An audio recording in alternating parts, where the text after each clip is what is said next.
Bom dia, pessoal, e aí, como é que estão vocês? Bora dar continuidade aqui ao nosso conteúdo de eletrostática. Nós vimos na aula passada sobre a força elétrica, não foi isso? Que duas cargas estão separadas a uma certa distância uma da outra, né? Pode haver uma força de atração ou de repulsão de acordo com o sinal das cargas. Cargas do mesmo sinal se repelem, cargas de sinais contrários se atraem. Nós vamos falar hoje do campo elétrico. Olha, o conceito de campo elétrico é fácil de ser entendido. Por quê? Campo elétrico nada mais é do que uma região no espaço perturbada por uma carga. A gente sabe, professor, isso é complicado, isso não é não. Imagine você que você chega no meio de uma sala e abre um frasco, qualquer coisa que chegue, né? Que seja volátil. Então o que é que acontece? Haverá uma região na sala, né? Onde esse cheiro vai chegar, certo? Quem está mais próximo sente mais, quanto mais longe, sente menos. A escola, essa escola que nós estamos, na Recanto Feliz, ela tem uma área de abrangência. Macajuba, Zuca, Morro das Flores, Paraíso. Então ela engloba toda essa região. Então vejam vocês que, por exemplo, você tem um mercadinho num bairro. Geralmente ele atende, necessariamente, de uma forma assim básica, a uma clientela. Então, quando eu digo assim, campo elétrico, significa que eu tenho uma carga e existe uma região no espaço que se sente perturbado por essa carga, certo? Se sente perturbado por essa carga. Eu botei aqui um ponto P.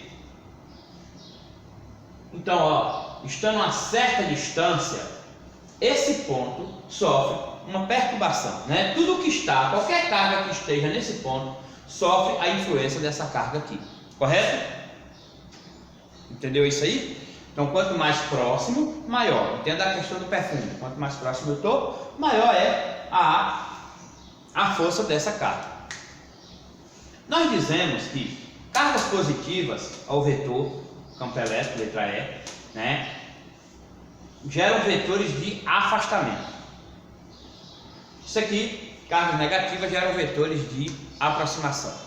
Eu quero que vocês dêem uma olhadinha desse lado aqui, só para mostrar a vocês que o campo elétrico é gerado por uma carga. A carga de prova não interessa. O que é uma carga de prova? Se consideramos uma carga P, pontual porque as dimensões dela não influenciam. Ela aqui não vai influenciar em nada, A força, por exemplo, elétrica dela com a de cá é praticamente desprezível. Então, olha só. Se essa carga, que é quem gera o campo, ela é positiva, o campo elétrico dela, houve uma inversão aqui, gente, ó. Deixa eu só corrigir. Não, ela é negativa, o campo elétrico dela é de afastamento. Se ela é negativa, não, de afastamento, correto. E a força elétrica é de aproximação. Elas têm cargas contrárias, força elétrica, campo elétrico, certo? Aqui inverte. A força elétrica é para lá e a coisa também. Por quê? Porque o campo sendo de aproximação, carga positiva, se eu tenho uma carga positiva, o campo é de afastamento. O campo de afastamento. Não importa a carga, os campos são de afastamento, porque a carga que gera o campo é positiva. Já essa que é negativa, gera campos de aproximação. Já a força elétrica, nesse caso, é repulsiva, e já aqui ela é atrativa, porque carga positiva, negativa. Isso aqui só mostra, vocês vão encontrar isso no módulo de vocês, que a carga de prova ela não influencia no campo. O campo influencia na região no espaço. Tanto é que na equação, quando eu quero calcular quem é o campo elétrico, eu pego a força elétrica, ou seja, a força entre duas cargas, e divido pela própria carga. Por isso que a gente redonda isso aqui, O campo elétrico é a constante vezes a carga que gera, dividido pela distância ao quadrado. Novamente, a questão da distância ao quadrado.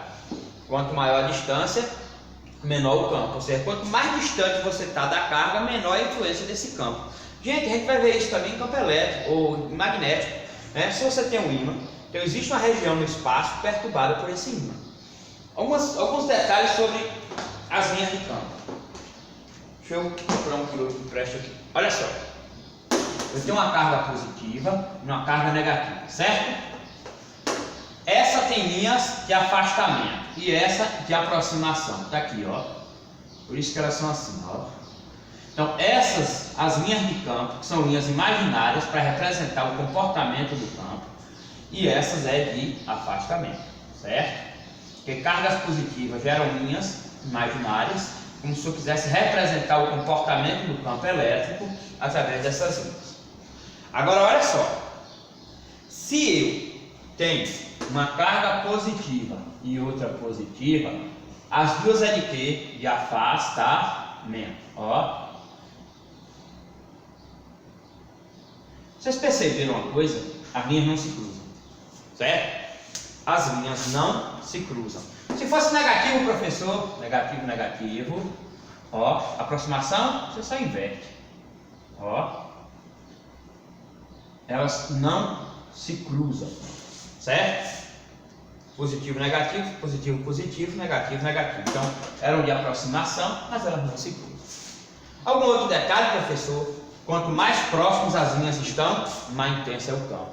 Então, eu posso chegar aqui, ó, ter isso, isso, isso, isso. A,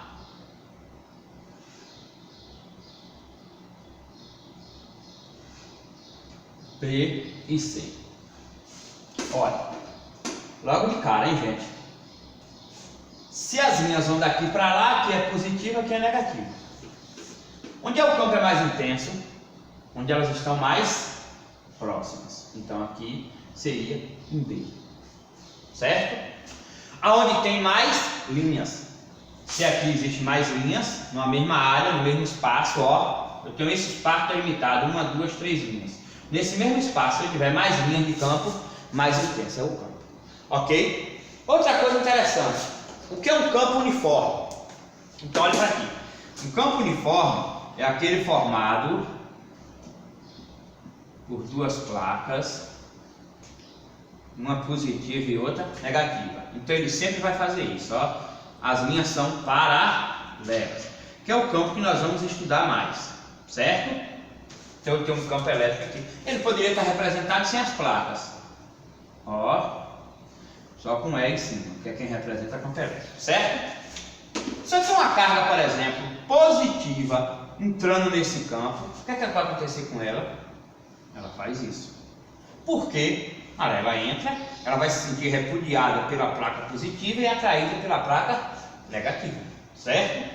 Então, o estudo do campo elétrico é baseado nisso aí. Lembrando que é uma grandeza vetorial. Ô professor, isso vai impactar em quê? Eu tenho uma carga aqui Q1 e uma carga aqui Q2. Negativa e outra positiva. Eu tenho um ponto P no espaço. Aqui vai gerar um campo de afastamento e aqui vai gerar um campo de aproximação. Esse é um campo elétrico gerado pela carga 1, esse é um campo elétrico gerado pela carga 2. Então, se eu tenho para lá e para cá, provavelmente o campo elétrico resultante vai estar aqui. E o que é que acontece? Usar aqueles velhos vetores que nós temos para poder chegar à conclusão, né? Eu vou calcular aqui, ó, distância. Então, eu teria que calcular, dependendo da carga aqui, ou melhor dizendo aqui, calcularia o valor desse campo. Lembrando que o campo elétrico é dado em Newton por metro. Deixa eu situar aqui. Newton por metro, ó. Newton por coulomb, melhor dizendo. Newton por coulomb é a unidade de medida. Então, eu teria que calcular essa carga com essa equação, que é esse campo aqui com essa equação, e aí, de acordo com o ângulo, achar quem é a força resultante, certo? Então, cada carga gera seu campo. Em um determinado ponto, isso pode estar sob a influência de várias cargas. E com isso eu tenho um campo elétrico resultante. Quer ver outro exemplo? Eu tenho aqui um campo positivo, eu tenho aqui um outro campo positivo. E entre eles, eu tenho uma certa região que o campo elétrico é nulo, certo? Ou seja, essa carga vai gerar para lá, essa vai gerar para cá. Então o campo elétrico aqui 1, campo elétrico 2, mesma direção, sentidos contrários. E1 tem que ser igual a E2. Aí de acordo com a carga Q1, com a carga Q2, a distância D1 e a distância D2, a gente pode equiparar, né? Essa equação para essa carga e essa equação para outra.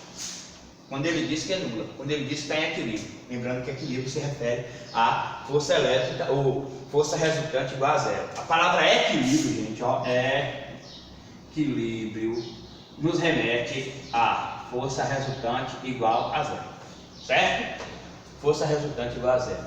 Isso aqui, se releva isso aqui, pode ser estático, quando a velocidade é zero, pode ser dinâmico ou cinético, quando a velocidade é constante. Se um corpo tem velocidade constante ou ele está com velocidade zero, ele está em equilíbrio. Significa que todas as forças que agem sobre ele se anulam, é zero, certo? Olha só, na semana passada eu só coloquei a aula de química e física, essa semana também, porque para a semana eu vou ter uma aula mais extensa, né? Porque eu vou pegar todas as funções oxigenadas, porque assim, como eu vou falar a questão como é que a gente chama? Das propriedades, né? Das funções de uma forma geral, em termos de ponto de ebulição, ponto de fusão, de acordo com a quantidade de cadeia, né? Quem é que tem maior ponto de ebulição? Um ácido carboxílico de 2 carbonos ou um aldeído? Uma cetona de 3 carbonos ou um álcool de 3 carbonos? Então a gente vai fazer uma comparação e eu vou precisar de um tempo maior, certo? Então, essas 2 semanas eu peguei um pouco mais pesado nisso aqui. E aí, a gente na próxima aula termina, né, a parte eu pego essa parte de química orgânica.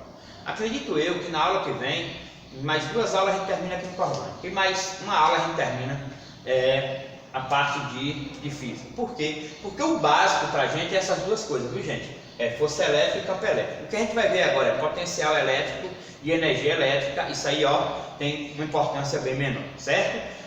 O potencial elétrico é um pouquinho assim mais exigido, mas na terceira unidade e não pela forma de calcular, né? Ele já vem calculado, ele entra em eletrodinâmica de boa, sem nenhum problema, ok? Então fiquem com Deus e a gente se vê para a semana.